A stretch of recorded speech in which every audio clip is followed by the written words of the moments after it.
Sí, doctor. Perfecto. Vamos. Muy bien. El día de hoy, ¿sí se ve la pantalla? Sí, ¿no? Sí, doctor.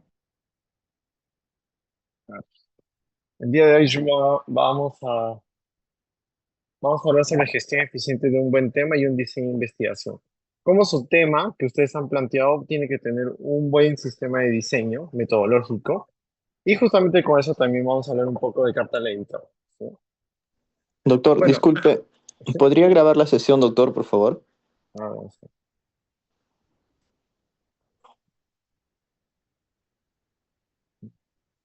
Recording in progress. Ya, como les había mencionado, el día de hoy vamos a hablar sobre gestión eficiente de un buen tema y diseño de investigación y carta al editor. ¿Ya? Como ustedes bien saben, una buena pregunta en realidad implica una buena planificación y una respuesta para ello, ¿no? Entonces nosotros en realidad tenemos que definir durante una buena pregunta en qué lugar vamos a realizar, o sea, en qué población, y un buen diseño metodológico para justamente hacer un análisis de datos y realizar, ¿no? Y tener nuestras conclusiones y responder a esa buena pregunta que tenemos. Entonces, tenemos pregunta, la hipótesis de lo que nosotros pensamos, los objetivos que vamos a plantear justamente con ello, ¿no? Y todos los pasos para obtener los resultados al final de un proyecto de investigación o una tesis. Bueno, el proceso de investigación, en realidad, la investigación cuantitativa es delimitar nosotros, delimitamos un tema, un planteamiento de problema, junto con sus objetivos, su justificación y su hipótesis. Entonces, si delimitamos el problema, ¿no?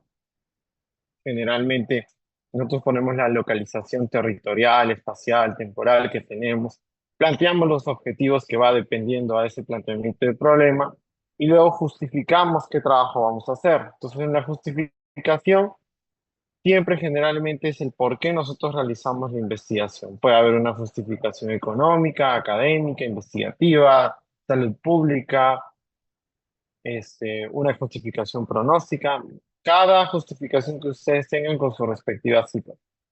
Y de ahí planteamos la hipótesis, ¿no? Que son justamente en relación a estos objetivos que nosotros planteamos, que es más o menos deducir qué es lo que puede salir para nosotros y con ello tener un buen diseño en el cual vamos a aplicar, ¿no? Todo este tema y es en el proceso de la investigación cuantitativa, que es la gran mayoría de sus tesis, ¿no? Entonces, para eso tenemos diseños de investigación, los descriptivos que no estamos utilizando para la universidad, porque solamente es describir, los analíticos, que es los observacionales, que generalmente nosotros sí empleamos en nuestra universidad, de corte transversal, que es un definido tiempo, casos y controles, que tenemos casos sanos y casos enfermos, y tenemos cohortes que pueden ser retrospectivas o prospectivas. Retrospectivas que va hacia atrás, prospectivas que van hacia adelante. Y también tenemos ensayos clínicos, que generalmente estos se hacen los ensayos para fármacos, ¿no? Ensayos de fármacos oncológicos también, ¿no? Y tenemos estudios secundarios que son revisiones sistemáticas o metaanálisis, guías de prácticas clínicas y estudios económicos. También estamos aprobando revisiones sistemáticas como tesis. Habíamos hablado que el trabajo ideal es que sea factible, innovador, novedoso, ético y relevante. Y dentro de la investigación observacional, que es una investigación donde no interviene directamente las variables, ¿no? Se observa y se recoge información. Y la experimental, donde el investigador manipula una variable, ¿no? Una variable independiente para observar el efecto de otra variable dependiente. Entonces, nosotros tenemos en realidad la variable X o causa por la variable Y, que es el efecto en tal población realizado en un lugar respectivo o un tiempo respectivo. La causa es la variable independiente y el efecto es la variable dependiente. Entonces, en las preguntas de los exámenes va a venir variable independiente, cuál es la variable dependiente y así sucesivamente. Entonces, si nosotros les vamos a preguntar factores asociados a ver, Carmen Najarro, está ahí. Sí, doctor, presente. ¿Cuál es tu tema de investigación? El que estás Mi tema usando de, actualmente. Ujú. mi tema de investigación es alimentación, ¿cómo era? La educación alimentaria como factor de riesgo en pacientes hospitalizados, como factor de riesgo de colecistitis. Educación alimentaria ¿como factor De qué? riesgo de colecistitis. ¿Puedes La, repetirlo, por favor? la Ujú. educación, la educación alimentaria como factor de riesgo de colecistitis, doctor. Ya, a ver, como factor de riesgo. Si hablamos de factor de riesgo, es un estudio corto, ya. Educación alimentaria, ¿cómo lo vas a medir? Siempre ustedes pregúntense cuando tienen variables, ¿cómo ustedes miden esas variables? ¿Cómo vas a medir la educación alimentaria?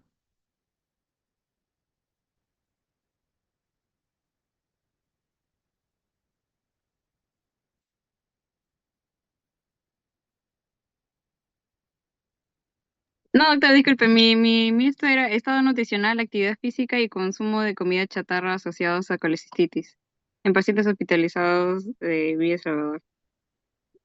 Bastante largo, ¿no? Como para poder Sí, aplicarlo. O sea, tendrías que poner o estilos de vida asociados o estilos nutricionales asociados o de repente el nivel de conocimiento sobre nutrición, sobre buena nutrición asociado a, ¿no? No sé, cualquiera de claro, esas justo tres estaba variables. viendo eso, lo que pasa era que estaba viendo un cuestionario validado. De nutrición, probablemente, o de nutrición Ajá, saludable. Ujú. sí, estaba buscando, doctor. Listo. Entonces, digamos que en tu caso sería estilos de vida asociados a colecistitis, ¿no? Si es asociados, es un estudio transversal. Si es de riesgo, es un estudio cohorte. Lo mejor siempre es cohorte, y cuando es cohorte es medir antes y después. Y transversal es en un solo tiempo. Digamos que es transversal, ¿no? Estilos de vías asociados a colecistitis aguda en pacientes hospitalizados en el servicio de cirugía del Hospital de Villa Salvador. Si ustedes ven los estilos de vía, entonces sería la variable independiente, ¿no? ¿Cuáles son las causas? Uno de ellos es la dieta rica en grasas. Eso es lo que quiere referirse su colega, ¿no? Para más o menos ayudar. Y la dependiente es la colecistitis aguda, ¿no? Entonces, lo que estaba planteando era un estudio analítico transversal, ¿no? Entonces, descriptivo es un estudio que en realidad no busca la causa y efecto entre las variables. No hay hipótesis, por si acaso. En descriptivo no hay hipótesis.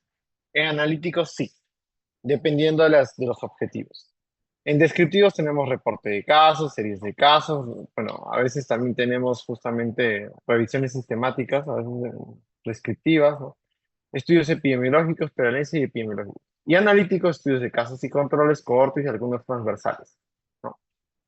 En observacionales es que no se toca al paciente, no hay intervención. Experimental sí se toca al paciente y sí hay justamente manipulación de las variables, ¿no? Casos y controles, generalmente ese es retrospectivo, siempre es retrospectivo. Los casos están enfermos, de alguna enfermedad rara, lo que sea, ¿no?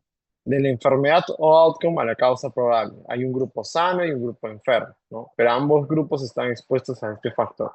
El estudio cohorte puede ser retroprospectivo si los casos están expuestos, de la causa a la enfermedad. Y un grupo particular expuestos y no expuestos a un factor de riesgo que consideran y ven el desenlace, ¿no? En cuanto a estudios de casos y controles, tenemos que los casos y controles están relacionados de manera más fuerte, ¿no? Permite ver si el efecto está relacionado o asociado a una causa, ¿no? Ejemplo, HIV y homosexualidad. En cambio, el cohorte permite ver si la causa está relacionada a un efecto, o sea, de la causa de la enfermedad, o sea, homosexualidad y HIV. Entonces, la pregunta es siempre en signos de interrogación, debe estar relacionada con dos o más variables, me dicen quiénes debo estudiarla y dónde voy a realizarla y en qué periodo, ¿no? Por decir, relación del síndrome visual informático y la exposición prolongada a dispositivos electrónicos en estudiantes de medicina en la Universidad Ricardo Palma. ¿Cuál es la relación de este síndrome visual informático y la exposición prolongada a dispositivos electrónicos en los estudiantes de medicina? ¿No? El objetivo es determinar la relación entre ellos y la exposición prolongada de dispositivos electrónicos. Y la hipótesis es si existe relación entre este síndrome visual y la exposición prolongada, ¿no? Entonces tenemos pregunta, objetivo, hipótesis. Nuevamente, otro ejemplo. Asociación entre la edad materna avanzada y riesgo de mortalidad neonatal en el centro materno infantil durante los periodos que mencionan ahí. ¿Existirá asociación entre la edad materna y avanzada y riesgo de mortalidad? Es la pregunta, ¿no? El objetivo sería determinar la asociación entre la edad materna avanzada y riesgo de morbo y mortalidad en dicho centro. Y la hipótesis es si existe asociación entre la edad materna y riesgo de morbo y mortalidad. Entonces, con ello, ya saben, su tema, su objetivo, su pregunta. Entonces, nuevamente, si ustedes tienen su pregunta, su objetivo, su hipótesis, ¿ya? La carta al editor. La carta al editor tiene importancia en cómo uno debería redactarlo, ¿no? Se debe escoger un tema actual y un artículo recién publicado. Y en las referencias bibliográficas citadas deben utilizar fuentes de alta confiabilidad y autores que le den esta fortaleza. Por decir, hemos hablado con mi grupo en carta al editor, si estamos hablando de un tema de medicina alternativa, un fitoterapeuta chino. Si estamos hablando de un tema de gestión, un gestor en salud. Si estamos hablando eh, de un tema de cáncer, un oncólogo. Si estamos hablando de un neumólogo, de preferencia del asesor temático que sea un neumólogo. Y así sucesivamente para que le des impacto, ¿no?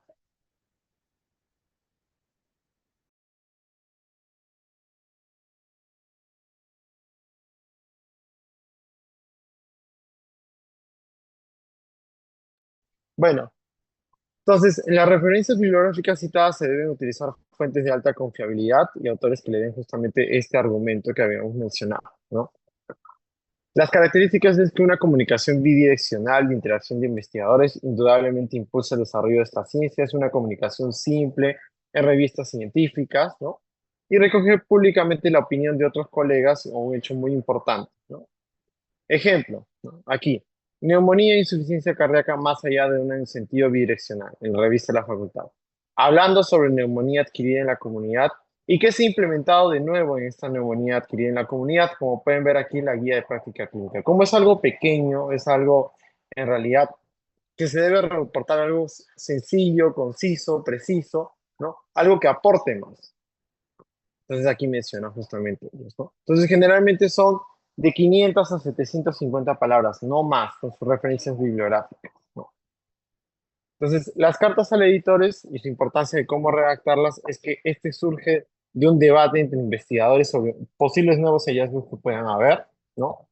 Y que generalmente se están justamente implementando que estas cartas al editor sean novedosas, ¿no? Por lo tanto, es un tema de interés público, ¿no?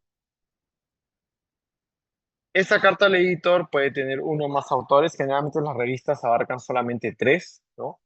Y contiene la metadata o generalmente uno puede agregar incluso información nueva que uno pueda entender o ver de otros lados, ¿no? Entonces aquí, colecistectomizados con diagnóstico de cáncer de vesícula biliar, ¿no? Nuevamente, cáncer de vesícula biliar, ¿no? Justamente sus estadísticas, ¿no? En quienes se presentan, ¿no? Y aquí lo que mencionamos sobre cáncer de vesícula biliar, justamente a nivel nacional, qué cosas se han implementado, por qué no se ha actualizado, ¿no? 2010 a 2012. Entonces, hay tipos de cartas a los editores: discutir o criticar un trabajo previamente publicado, comunicar un hallazgo clínico experimental, ampliar un trabajo previamente publicado, criticar sobre un hecho médico de dominio público, comunicar los resultados de un estudio semejante a otro y opinar sobre la editorial de alguna revista, ¿ya? Entonces, nosotros discutimos o criticamos un trabajo, pues una aclaración sobre los índices de producción de tesis en una universidad, ¿no? Aquí está mi asesor de doctorado, ¿no? Doctor Vélez, buena gente.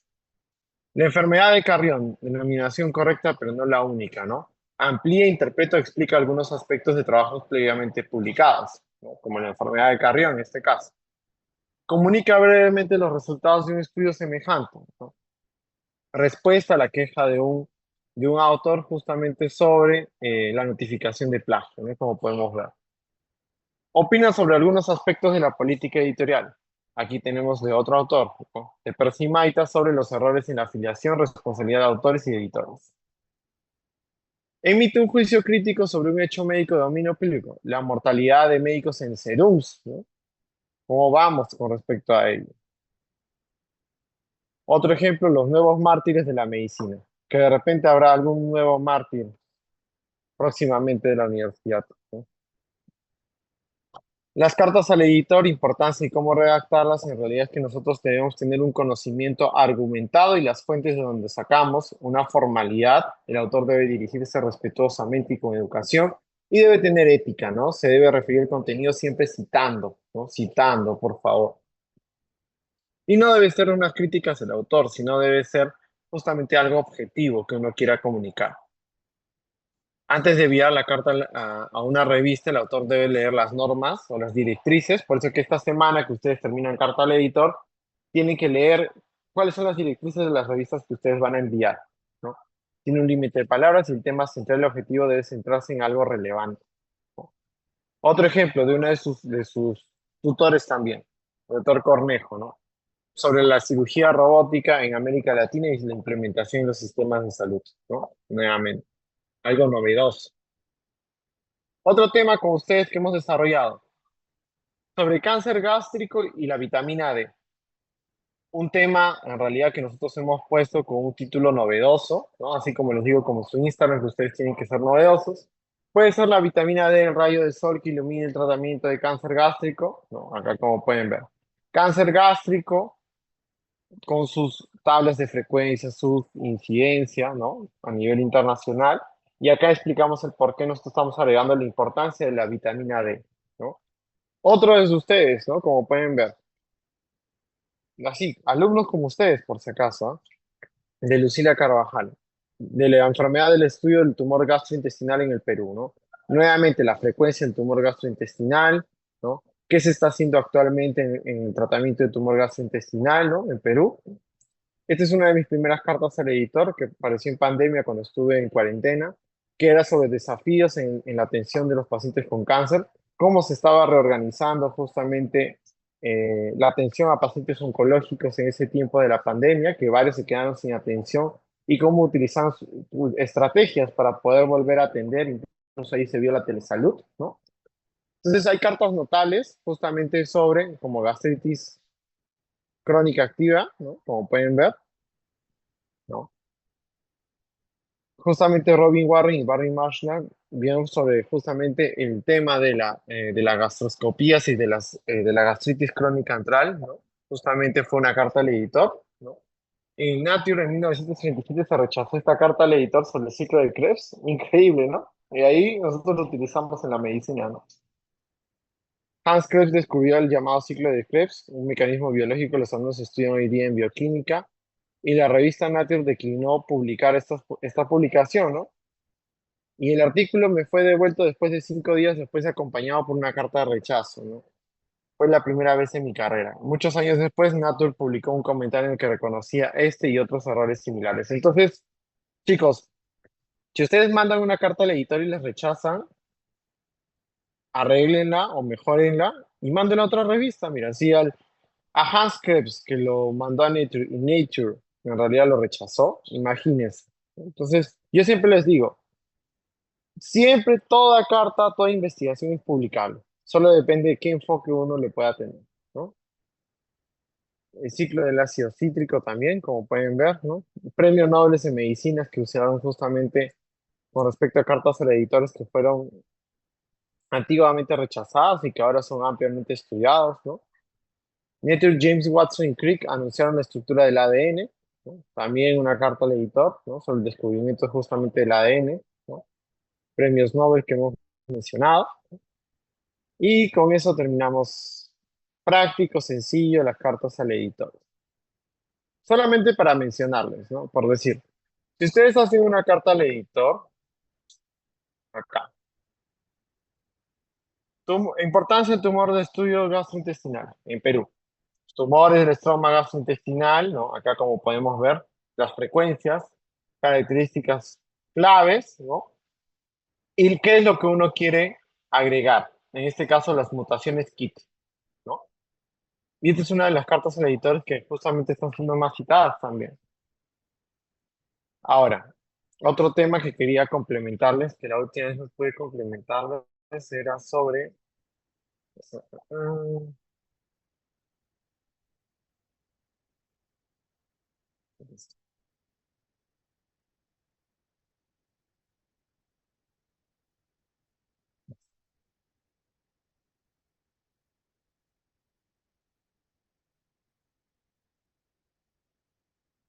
Cuando ustedes eligen su tema, ¿no? Que puede ser factible, interesante, novedoso, ético y relevante, que ya habíamos hablado, que ustedes tienen su planteamiento de problema, que son datos internacionales, latinoamericanos, nacionales, la importancia de por qué estén estudiando y determinar justamente su objetivo, pasan justamente a la formulación del problema, ¿no? Y los objetivos que les habíamos mencionado, que era justamente el desglosamiento, el objetivo general, el desglosamiento de los objetivos específicos y la justificación que nosotros tenemos justamente, que puede ser una justificación académica, una justificación,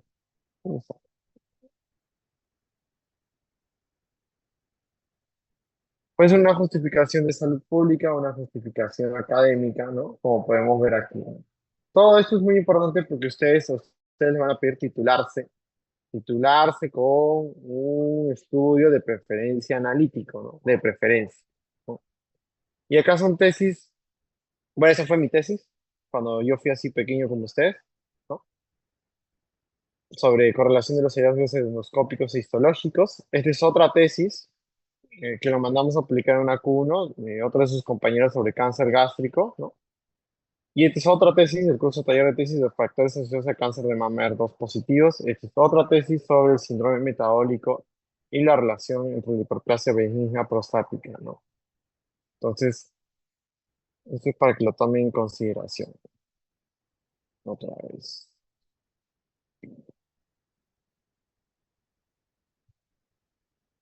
Otro tema para complementar, que también les estoy algo sobre justamente la pregunta de investigación, es que identificamos un tema, una búsqueda de información, definimos el tema, planteamos el problema general, redactamos las hipótesis, planeamos las metodologías justamente para probar esa hipótesis, obtenemos los datos, analizamos los datos e interpretamos.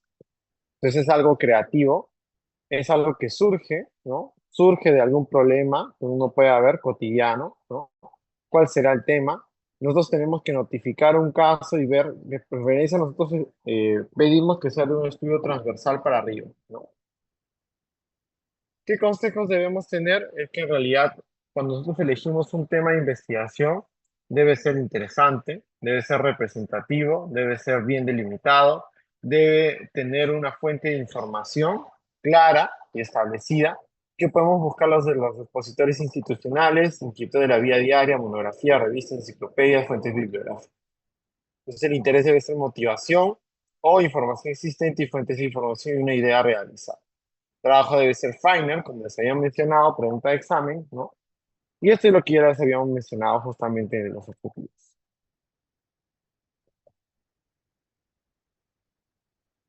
¿Cuál es la importancia de que ustedes publiquen? Es que ustedes pueden ser investigadores renacidos, ¿no? Y de ahí los pueden invitar a conferencias a nivel nacional. Muy bien, ¿alguien tiene alguna pregunta en estos últimos 5 minutos?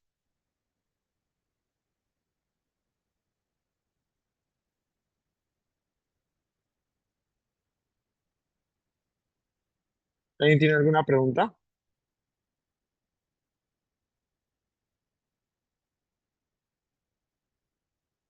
A ver, Cristel Vélez Moro.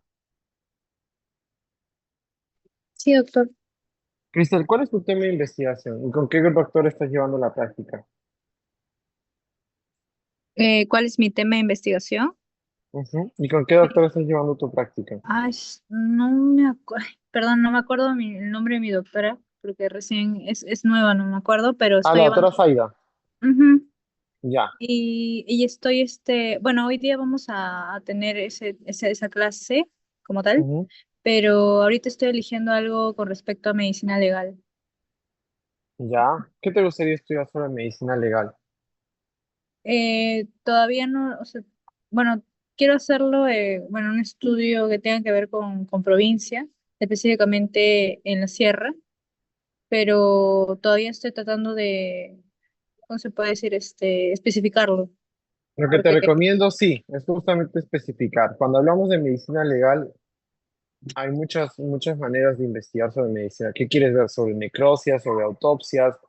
¿Qué quieres ver sobre fallas justamente al momento de identificar esas necropsias, esas autopsias? Em, sobre justamente el certificado de función que se puede hacer a nivel rural O sea, tienes que definir un tema que te apasione, que te guste, que más o menos sea novedoso y que puedas obtener información sobre ello, ¿no? Ujú. Ujú. Si no me equivoco, la doctora Morón creo que es la que les enseña histología y es médico legista. Entonces, acercarte a tu asesor temático para preguntarle, ¿no? ¿Qué podrías estudiar si te gusta esa parte, ¿no? Ah, Adelante. mira. ¿Sí? Ah, ok, Muy doctor, bien. gracias. A ver, otro más. Samantha Cabrera.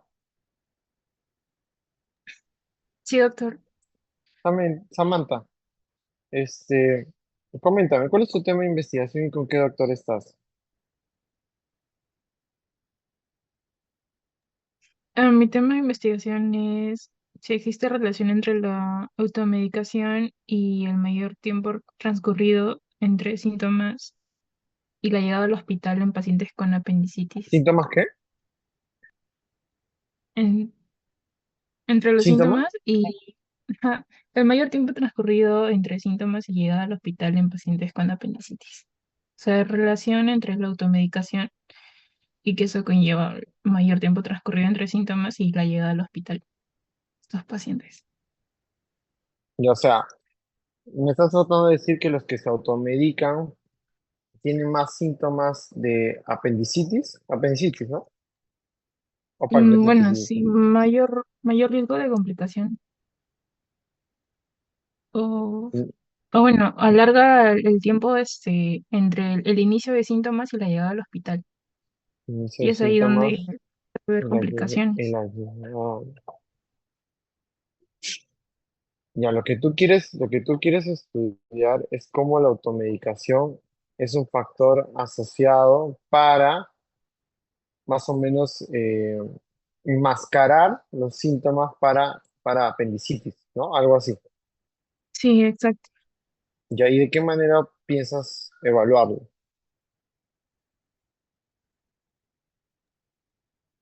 Am, Tal vez si es que hay una encuesta estandarizada, sino consultando a los pacientes algún, los tipos de medicamento que ha consumido, son los antibióticos o analgésicos, y, y ver la frecuencia entre los pacientes. Mm.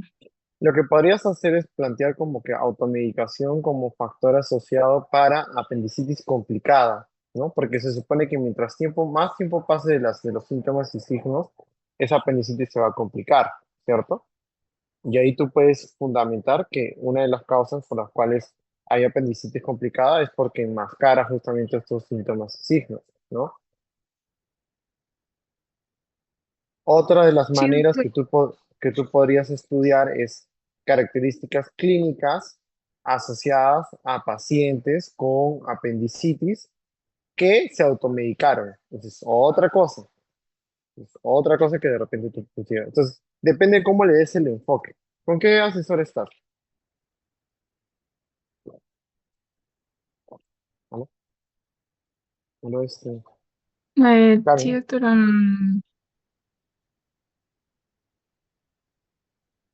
¿aló? El doctor del turno tarde de lunes. ¿Con el doctor mm, Dante o con la doctora Zaida? ¿Dónde, doctor? Allá. Entonces, pregúntale, porque él es un buen investigador sobre eso. Pero más o menos enfócalo de esa manera. ¿Ya?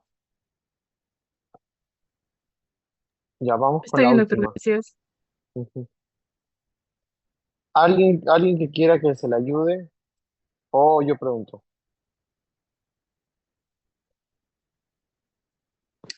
A Yo, ver, doctor. Zúñiga, a ver, dime tu tema, por favor. Sí, doctor, buenas tardes. Sí, respecto a eso, es que aún no delimito bien lo que es el tema, porque estaba viendo, o sea, tengo más interés por lo que es la parte de manejo del dolor, pero el dolor crónico, Ujú. no sé si es una buena idea de tema o de pregunta de investigación, Cualquier tema es muy bueno, solamente depende cómo lo enfoques. Por así, si hablas de manejo de dolor crónico, tú tienes que primero evocarte en qué patología quieres estudiar de dolor crónico. En lo que es el artritis, dolor pero crónico tipo migrañoso, o sea, es... migraña. Ya, Ajá, muy bien. Entonces, tu tema sería entonces sobre migraña. Y más que todo es migraña y dolor, ¿cierto? ujú. ¿Cierto? Entonces, ¿qué quieres estudiar de esa cefalea migrañosa? ¿El uso de fármacos, de repente? Tenía dos como ideas, que una es en cuanto al tratamiento, o sea, cuál es más efectivo, si un ¿Ya? tratamiento farmacológico o no farmacológico, que sería como alternativos, como terapia u otros, como medicina alternativa. Y la ¿Ya otra eso? idea era, ¿Y la otra? Sí, adelante. la otra idea es en asociación a mayor tasa de suicidio asociado, o sea, entre suicidio y depresión, porque sí he visto que hay muchos estudios al respecto, porque hay casos, entonces no sé si es factible La, estudiarlo y la aplicar. cosa es en dónde lo quieres. Esa es la primera pregunta. ¿En dónde vas a tener esa casuística? ¿En dónde has pensado aplicarlo? Aún no defino eso, doctor. Eso es lo más importante en este caso, pues, porque tú me has dado una muy buena idea, pero es una idea como para ensayo clínico. Entonces, si yo tengo, ok, sobre el manejo del dolor crónico, quiero estudiar sobre cefalea migrañosa y quiero comparar fármacos o fármacos y medicina alternativa, ok, planteo un ensayo clínico. Veo una farmacéutica que me va a financiar, ¿no? Ese estudio, pero tú vas a tener ese financiamiento, no. Probablemente tú vayas a tener que acceder de historias clínicas de un hospital. Entonces, tú quieres estudiar cefalea migrañosa ya, eso generalmente se ve en un consultorio de neurología. Ok, correcto. Entonces, tú lo que tendrías que ver es, no sé si factores asociados a cefalea migrañosa en consultorio de neurología, o no sé cuál es el factor novedoso que te encantaría de repente evaluar, o de repente el nivel de conocimiento sobre cefalea migrañosa, o de repente el uso de medicina alternativa a los que van a consulta de cefalea migrañosa. O sea, tienes que definir bien en dónde vas a obtener tu población, ¿no? Sí, doctor. ¿Quién es tu asesor? A la doctora Zaida. ¿Ya ves? La doctora Saida trabaja en varios ensayos clínicos, tú también le podrías preguntar, ¿no? Bien, Ya. Gracias, doctor. muy bien, chicos. Ha sido un gusto estar con ustedes. Voy a llamar la lista rápidamente. La segunda lista del día.